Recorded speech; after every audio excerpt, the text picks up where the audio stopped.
गर्भधारण के बाद भ्रूण में ऊर्जा चक्र कब और कैसे बनते हैं? सद्गुरु उसकी प्रक्रिया और समय के बारे में बता रहे हैं और साथ ही नवजात शिशु के भौहों के बीच विभूति लगाने के महत्व के बारे में बता रहे हैं। प्रश्न। नमस्कारम सद्गुरु, जब एक बच्चा मां के गर्भ में आता है तो चक्र कब और कैसे बनने शुरू होते हैं? सद्गुरु कहते हैं 12वें सप्ताह के आसपास सिर्फ एक चक्र मूलाधार बनता है। पहले 28 से 30 सप्ताह के भीतर भ्रूण के विकास की क्वालिटी के आधार पर पहले 5 चक्र विशुद्धि तक पूरी तरह बन जाते हैं। बाकी के 2 आज्ञा और सहस्त्रार हर इंसान में एक ही सीमा तक स्थापित नहीं होते। यही वजह है कि जैसे ही कोई बच्चा पैदा होता है, इस संस्कृति में पहली चीज यह की जाती है कि बच्चे को नहलाने के बाद उसके दोनों भौहों के बीच थोड़ी विभूति लगा दी जाती है। अगर आज्ञा चक्र अब तक विकसित न हुआ हो तो हम चाहते हैं कि बच्चे का फोकस उस दिशा में शुरू हो।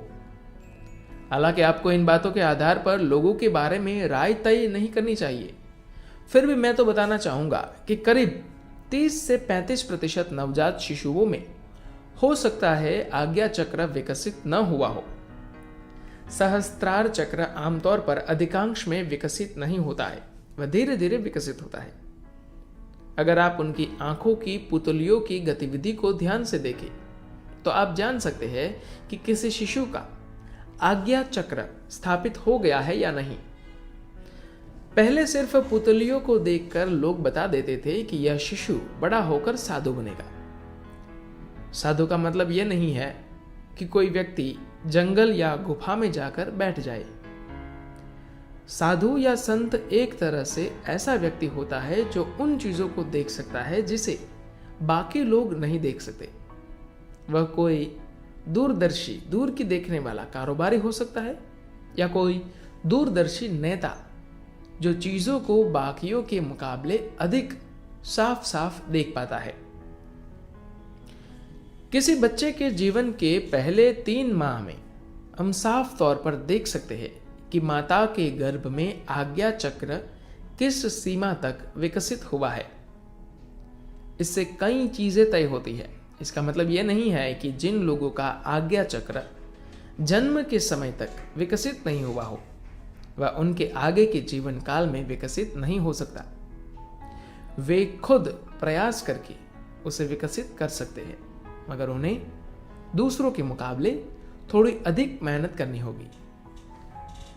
अगर हम कुछ चीजों का ध्यान रखें तो यह पक्का कर सकते हैं कि माता के गर्भ में बच्चे का ज्यादा से ज्यादा विकास हो जाए। भारतीय संस्कृति में गर्भधारण से पहले से ही स्त्री की देखभाल एक खास तरह से की जाती थी। उसे किस तरह होना चाहिए और उसके साथ क्या क्या होना चाहिए, इन सब बातों का ध्यान रखा जाता था। स्त्रियां उस समय खास तरह के मंदिरों में जाती है, उन्हें खास तरह का भोजन खिलाया जाता है और वे कुछ खास ग्रंथ पढ़ती है। आज की दुनिया में जन्म और मृत्यु दोनों एक कारोबार बन चुके हैं, इसलिए दुर्भाग्य से ये चीजें काफी हद तक खत्म होती जा रही है।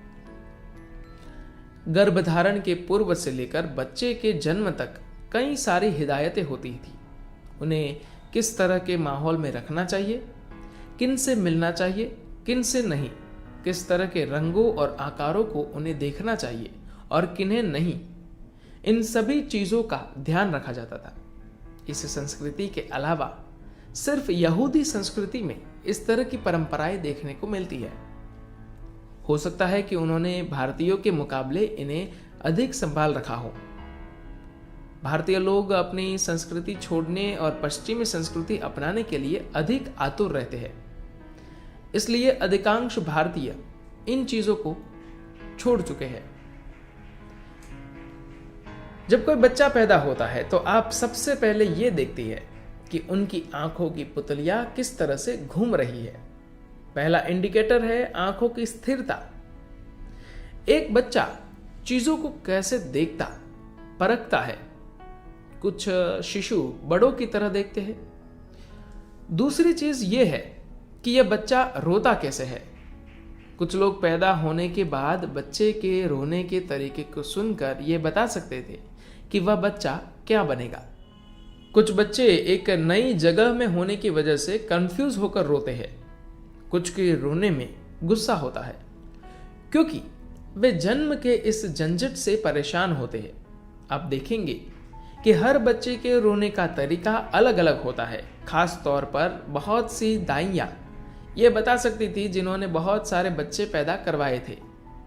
अगर हम माता के लिए कुछ चीजों का ध्यान रखें तो उसके गर्भ में बच्चे के चक्रों का विकास कुछ हद तक किया जा सकता है।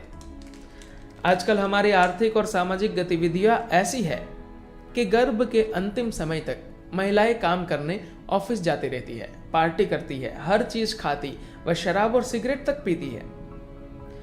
ऐसे में सब कुछ प्रकृति के हाथों में है, इसमें हमारा कोई रोल नहीं होता। लेकिन अगर हम सही चीजें करें तो बच्चे में बेहतर गुण लाने के लिए कोशिश करने के तरीके मौजूद है।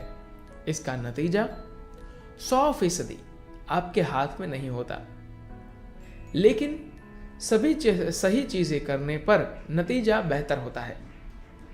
इन सब के पीछे मकसद ये है कि हमारा बच्चा हमसे बेहतर गुणों वाला हो, मगर इसे संभव करने के लिए जो देखभाल, जिस तरह की भागीदारी जरूरी है, वह दुर्भाग्य से खत्म हो चुकी है। दरअसल हमारा अपना जीवन कुछ अधिक महत्वपूर्ण हो गया है। हाल में जब मैं अमेरिका में था, हमने अपने एक प्रोजेक्ट के लिए एक कंसल्टेंट रखा था। वह बहुत दुबली पतली छोटी सी महिला थी। जब वह हमारे साथ काम करने आई तो वह गर्भावस्था के आखिरी महीनों में थी। मैंने उनसे पूछा, बच्चे के पैदा होने में कितना समय है? वह बोली, शायद कल सुबह तक। मैंने कहा, फिर आप यहाँ क्या कर रही है? वह बोली, यह मेरा दूसरा बच्चा है। पिछली बार भी मैं बच्चे के जन्म से 2 घंटे पहले तक काम कर रही थी। हमारा अपना जीवन, आर्थिक मामले, पार्टी, सामाजिक बकवास इतनी महत्वपूर्ण हो गई है कि हमें अगली पीढ़ी में कोई दिलचस्पी ही नहीं है। हम इस जिम्मेदारी की भावना से नहीं सोचते कि अगली पीढ़ी को हमसे किस तरह बेहतर होना चाहिए, जबकि यह बहुत महत्वपूर्ण है। अगर अगली पीढ़ी किसी भी रूप में हमसे कमतर होती है तो यह मानव जाति के खिलाफ एक अपराध है। आपको उसे आगे की ओर ले जाना है, पीछे की ओर नहीं। मुझे लगता है कि मुझे इस पर एक किताब लिखनी चाहिए कि आप बच्चे को प्रभावित करने के लिए क्या क्या चीजें कर सकती है। लेकिन फिर हो सकता है कि कुछ ज्यादा ही महिलाएं गर्भवती होने लगी। यह भी एक समस्या है। मेरे ख्याल से मुझे अपने जीवन के अंत समय में इसे लिखना चाहिए। मैं दुनिया में रहते हुए जनसंख्या विस्फोट नहीं चाहता। धन्यवाद।